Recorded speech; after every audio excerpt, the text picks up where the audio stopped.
Hey guys welcome back to my new recipe video. तो आपण समस्त को वेलकम आज गोटे नुआ फ्रेश वीडियो को।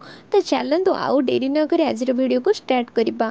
आ देखि पार्थिबे मुझे चिंगुड़ी को भाजी नहीं कहीं ना ये चिंगुड़ीटा बहुत ही सुंदर लगे। देसी चिंगुड़ी थिला, बिल चिंगुड़ी थिला। आबेकार तो आम मैंने बाहर चिंगुड़ी खाऊे किंतु ये टेस्ट बहुत ही सुंदर। से मुझे बनैली भाविली आपण मान सहित भी शेयर करदेवी।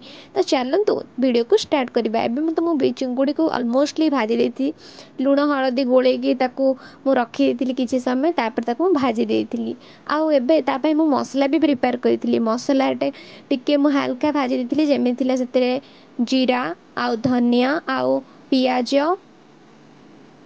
टमाटो आउ रसुण को मु भाजिकी ग्राइंडिंग कली। आ भाजिकी ग्राइंडिंग करवा टेस्ट तो किछि नियारा। आउ सेथिपाई ही बनैछि एताको केमिति तार एक्सपीरियंस लागिवो आउ केते सुंदर लागिवो सेथिपाई ही बनैछि। त आपण माने मध्य ट्राई करंतु। तो एबे कढ़ाई रे मु किछि तेल नै सारिली। तेल नै कि टिके जीरा पकेइले आ बाटी रखिथिबा से मसला गुडी को पकेइ देली। तो देखि पारथि केते सुंदर लागुछि। आ आपण माने भी जेतेबेले भी बनेबे एमिति एटा इजी रे मेकिंग हे परिबो। तो एमिति ही बनांतु। आ केमिति लागिला मध्य कमेंट रे मते निश्चय जणाइबे। आ चैनल को आपण माने टिके सब्सक्राइब करंतु। तो किछि समय कषिला मुझे किसी लंका गुंड पकई। आपण मैंने आपणकर स्वाद अनुसार लंका गुंड पकई पारे। तो मु हल्का ए 2 चामच लंका गुंड पकई। पकई सारापर एमती गोला गोली करदेली। आ किछि समय गोलेला भितर से हलदी को पकई नहीं। आ यार टेस्ट बहुत ही भल आसो। आ हलदी नथिले तो आमर स्वाद आ रंगर भी फिका पड़ज। तो से हलदी पकेबा निहाती जरूरी। ता सहित मुझे किसी आड करदेली चिकेन मसला। मु भी चाहती घर किसी मसला पकई पारि किंतु मो पाखे किसी समय अभाव जो मुझे आड करदेली चिकेन मसला। तो आपण मैंने भी चाहिए आड करें बहुत ही टेस्ट लगे। आउ तरकारी मेन जिनस जोटा हूँ लुण आम केबे भी भूलबानी। तो मुझे स्वाद अनुसार भी नहीं। तो आपण मैंने आपण क्वांटिटी आपणकर देखिकी ही आपण लुण पकेबे। आ केमिति लागिबो टेस्ट रे निहाती जणेबे।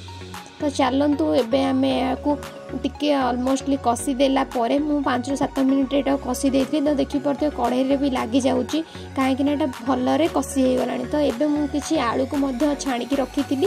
तो आलू को मध्य ऐड करके किछि समय कषिला परे तो देखि परथिबे चिंगुडी गुडी को मध्य मु एथरे पकेइ देछि। टिके न कषिले तो टेस्ट ही लागिवनी। आमे चिकेन मटन को कषुचे सेमति चिंगुडी को मध्य हल्का हल्का भाबरे कषिबा।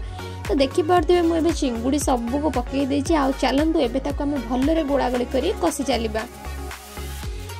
चिंगुड़ी पकई मु किछि समय कषि सारला परे आपण माने देखिकी कषिबे। तरकारी जदि तळे लागि जाए ताले तरकारी टेस्ट खराब आसीबो। तो सेति पई आपण माने देखिकी ही तरकारी बनेबे। तापरे एमती कषि सारला परे किछि मु पानी दे देछि। मु फैमिली मेंबर 4 ରୁ 5 जनक पई देखिकी ही मु पानी देछि। त आपण माने से अनुसार पानी देबे। तो देखि पड़थिबे मु एबे सब सरिला परे किछि समय फुटिया पई छाडी 10 ରୁ 15 मिनिट ऑलरेडी फुटी सारा परे आलू गुडी को सिझी सारला परे मु एबे सेथिरे किछि गरम मसला को मध्य पकई नेछि। गरम मसला रो टेस्ट ही बहुत ही भल आसीबो। तो चलंतु एबे देरी न करके प्लेट को बाहर करबा। आ केते सुंदर लागुछि तो देखि पारुथे लुकिंग तो बहुत ही सुंदर लागुछि। याको भात सहित मध्य खाइ परबे।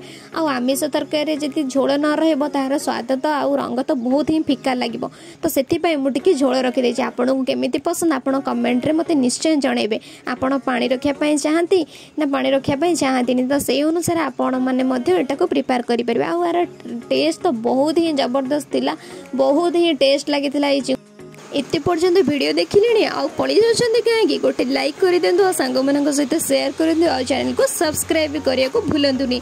एते पर्यंत वीडियो देखि आपण मानकु मोर हृदय बहुत बहुत धन्यवाद।